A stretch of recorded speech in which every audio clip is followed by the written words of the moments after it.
जब कभी कब्रिस्तान से गुजरते हो, आपके दिमाग में यही ख्याल आता है कि कोई न कोई मुर्दा आपको देख रहा है। क्या हो जब आपके घर के पास में बने कब्रिस्तान के सारे मुर्दे जाग जाएं और उनमें से एक आपके घर में सीन बांध लेता है। तब आप समझ जाइए कि आप ज़ॉम्बीज़ एपोकेलिप्स का हिस्सा बन चुके हैं, यानी मुर्दों द्वारा बचने वाली दवाई। ज़ॉम्बीज़ ये कई लोगों का मनपसंदीदा विषय है। अक्सर फिल्मों में और वीडियोज़ गेम में हमने इस तरह की कहानियाँ सुनी हैं, जिनमें मुर्दे जाग जाते हैं और उन्हें देखकर और सुनकर काफ़ी रोमांचित होते हैं। जिसके बाद हमारे दिमाग में भी कई तरह के ख्याल आते हैं कि अगर ऐसा सच में होता तो आप क्या करते। लेकिन ये सब आप केवल अपने मनोरंजन के लिए करते हैं, क्योंकि इसकी गंभीरता से कोई परिचित नहीं है। फिल्मों में मुर्दों का जिंदा हो जाना ये बस कल्पना मात्र है, लेकिन अगर मैं कहूँ कि यह सब असल ज़िंदगी में संभव है तो आप में से काफ़ी लोग इसे मजाक समझेंगे, लेकिन ये सच है। विज्ञान के अनुसार ऐसा होने की संभावना है कि आप सुबह उठे और आपको पता चले कि अब आपको मुर्दों से अपनी जान बचाने के लिए सच में सर्वाइव करना होगा, सच में उनके द्वारा संक्रमित होने से बचना होगा। ये कोई वीडियोज़ गेम नहीं बल्कि असल ज़िंदगी में हो सकता है। आज मैं ऐसे ही 5 संभावनाएं बताऊंगा जिनसे इंसान ज़ॉम्बीज़ में बदल सकता है। अगर आपने हमारे चैनल को सब्सक्राइब नहीं किया है तो जल्दी से सब्सक्राइब कर लीजिए। चलिए शुरू करते हैं।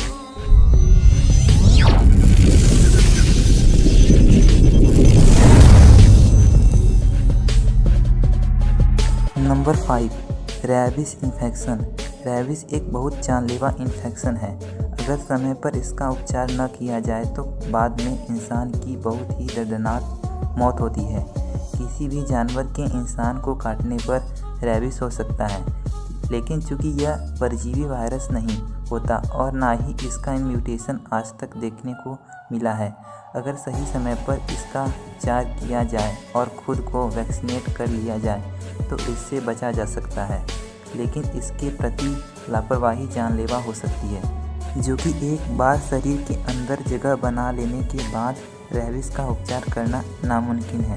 रेबीज़ वायरस सबसे पहले हमारे सेंट्रल नर्वस सिस्टम को प्रभावित करता है, जिसकी वजह से आदमी कई बार उग्र हो जाता है और वो कोई ज़ॉम्बीज़ की तरह से बिहेव करने लगता है। हालांकि वैसे नहीं होता जैसे मूवीज़ में दिखाया जाता है, क्योंकि संक्रमित व्यक्ति के काटने पर तुरंत अगला व्यक्ति इन्फेक्ट हो जाए और कुछ घंटों में ज़ॉम्बीज़ बन जाए, इस प्रक्रिया के लिए समय लगता है।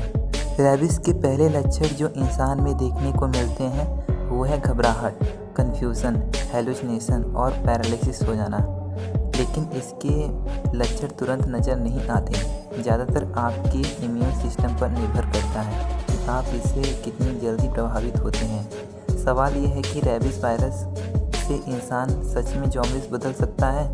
इसका अगर सिद्धांतिक जवाब दिया जाए तो यह संभव है। अगर प्राकृतिक रूप से रेबीज़ वायरस अपना जेनेटिक बार बार बदल ले, संक्रमण समय कम हो जाएगा और इंसान में बहुत जल्दी इसके लक्षण देखने शुरू हो जाएंगे।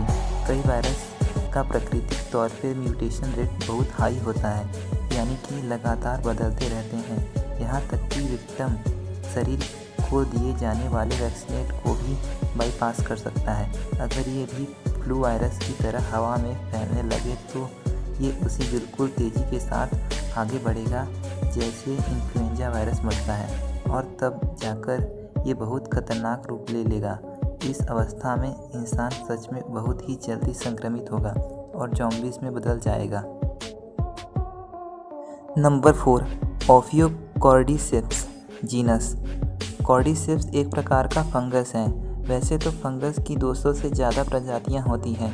उनमें से काफ़ी प्रजातियां काफ़ी खतरनाक होती हैं, क्योंकि जानवरों के लिए काफ़ी जानलेवा होती हैं। इनमें से जो सबसे ज़्यादा खतरनाक फंगस है वो है ओफियोकॉर्डिसेप्स। ये फंगस कीड़ों के शरीर के उन छिद्रों से उनके अंदर प्रवेश करके उनके शरीर को संक्रमित कर देती है, जिसके बाद यह परजीवी फंगस उन कीड़ों के दिमाग को पूरी तरह से अपने वश में कर लेती है। ऐसे होने पर उन कीड़ों का व्यवहार काफ़ी अजीब और उग्र हो जाता है। क्योंकि कीड़ों के मरने के बाद भी यह परजीवी उनके अंदर जिंदा रहता है, उनके शरीर के माध्यम से लगातार फैलता है। फंगस इतना ज़्यादा खतरनाक होता है कि जगत के सारे कीट पतंगों की पूरी आबादी का सफाया कुछ ही दिनों में कर सकता है, जो कि पर्यावरण के लिए भी काफ़ी नुकसानदायक है। अगर ये फंगस किसी चींटी को संक्रमित कर दे तो ये उसके दिमाग को कंट्रोल करके सबसे पहले उसे ऐसी जगह पर ले जाता है जहाँ प्रॉपर रोशनी और उमस हो, और अंत में चींटी मर जाती है और जिससे वह परजीवी अपना रूप दिखाता है। इस प्रक्रिया के कुछ सप्ताह के बाद चींटी खुद ही उस फंगस को अपने शरीर से रिलीज करने लगता है, जो कि दूसरे कीट पतंगों के रोग क्षेत्र के द्वारा उनके अंदर चले जाते हैं। तो यह फंगस इंसानों को भी संक्रमित कर सकती है? इसका जवाब है हाँ, लेकिन आज तक इस तरह के केस अभी सामने नहीं आया है जिससे यह फंगस इंसानों को संक्रमित कर सके, क्योंकि फंगस और वायरस में संक्रमित करने की प्रक्रिया अलग अलग होता है, पर प्रकृति कब क्या रूप ले ले ये कोई नहीं जानता। Number 3, neurotoxin chemical. कई लोगों को लगता है कि साइनाइड, आर्सेनिक और स्ट्रेनिन ये दुनिया के सबसे खतरनाक जहर हैं, लेकिन ऐसा नहीं है। दुनिया का सबसे खतरनाक जहर है टेरिडोटॉक्सिन, जो बफर फिश में पाया जाता है, और इसके अलावा यह ब्लू रिन ऑक्टोपस और ब्राज़ील में पाए जाने वाले छोटे मेढकों की त्वचा पर भी होता है। जापान में हर साल लगभग 50 लोगों की जान बफर फिश की वजह से चली जाती है। पृथ्वी पर पाए जाने वाला यह अब तक का सबसे जानलेवा न्यूरोटॉक्सिन है। अगर ये किसी तरह इंसान के शरीर में चला जाता है तो उसकी मौत निश्चित है। अगर इसको किसी तरह से ट्रीटमेंट करके शरीर के बाहर निकाल भी दिया जाए तो आपका शरीर वापस से पहले की तरह सामान्य नहीं पाता। हमारे नर्वस सिस्टम पर इसका परिणाम बहुत ही भयानक होता है। ये आपका दिमाग डेड कर देता है। इंसान तो जिंदा रहता है लेकिन उसका दिमाग मर चुका होता है। ज़ॉम्बीज़ का जिक्र आज तक से नहीं बल्कि कई सौ साल पहले से ही वुडू विद्या में होता चला आ रहा है।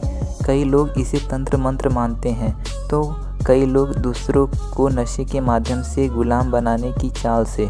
20वीं शताब्दी के अंत में जब यूएस मेरिट के सदस्य होती से लौटे तो अपने साथ वहाँ की ऐतिहासिक कहानियाँ भी साथ लेकर आए थे कि किस तरह वुडू विद्या का प्रयोग करने वाले लोग मुर्दों को कब्र से जगाते थे और वुडू विद्या के लोग हुक्का नामक के पाउडर का प्रयोग लोगों पर करते थे, जो उनके शरीर को किसी मुर्दे की तरह बना देता था।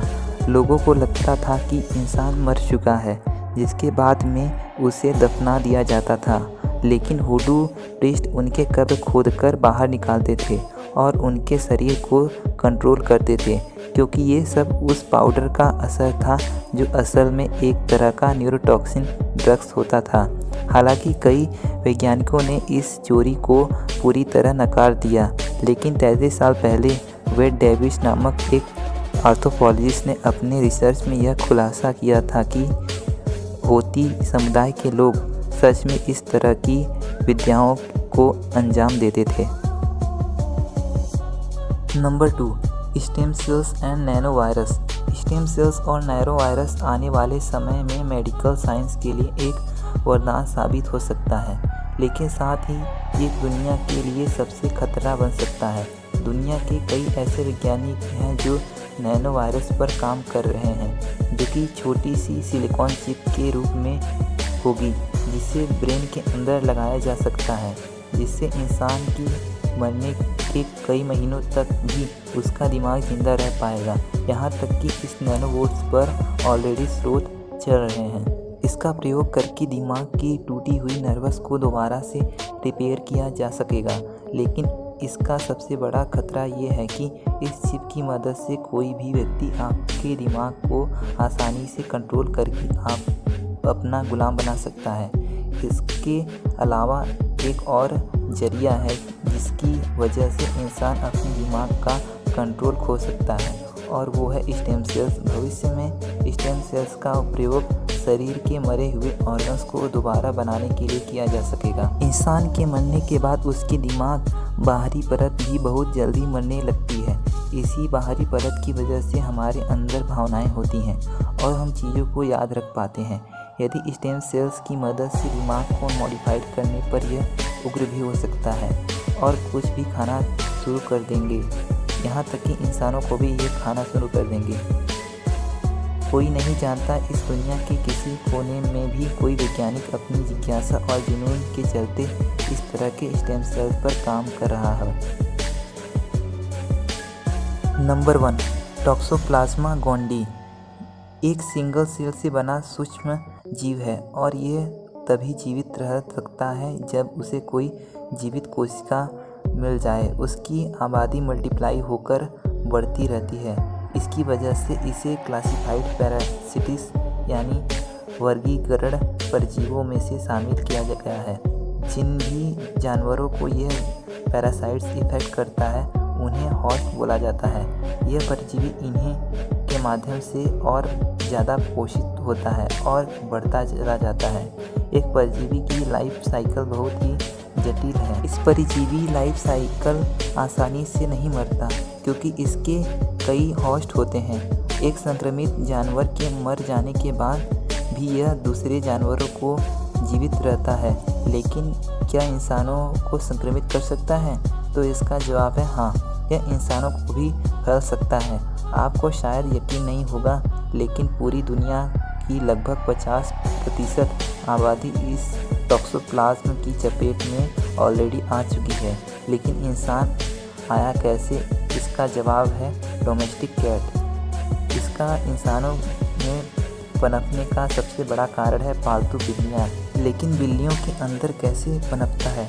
उसकी वजह है चूहे गंदे नालों में पाए जाने वाले चूहे जो दूषित पानी को सेवन करते हैं, सड़ा हुआ घास खाते हैं। जहाँ ये सूक्ष्म जीव अपने प्राथमिक अवस्था में होते हैं, लेकिन उन पेड़ पौधों को खाने के बाद ये चूहे संक्रमित हो जाते हैं और जब बिल्लियाँ इन्हें खाती हैं तो यह भी परजीवी उन बिल्लियों को अपना नया होस्ट बना लेती हैं और जब इंसान अपने उन पालती बिल्लियों के संपर्क में आते हैं तो इंसानों को भी फेल हो जाता है।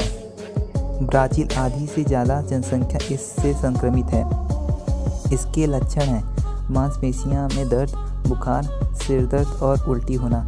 लेकिन कुछ दिनों बाद ये लक्षण अपने आप खत्म हो जाते हैं। इसका मेन कारण है हमारा इम्यून सिस्टम का मजबूत होना, क्योंकि टॉक्सोप्लाज्मा हमारा बॉडी इनएक्टिव हो जाता है, जिसकी मतलब ये नहीं कि वह मर चुका है। वैज्ञानिकों ने जब टॉक्सोप्लाज्मा से संक्रमित लोगों की जांच की तो उन्होंने पाया कि जिन लोगों के ब्रेन में यह पहुंचा था उनमें कई लोगों के अंदर सुसाइडल टेंडेंसी आ जाती है।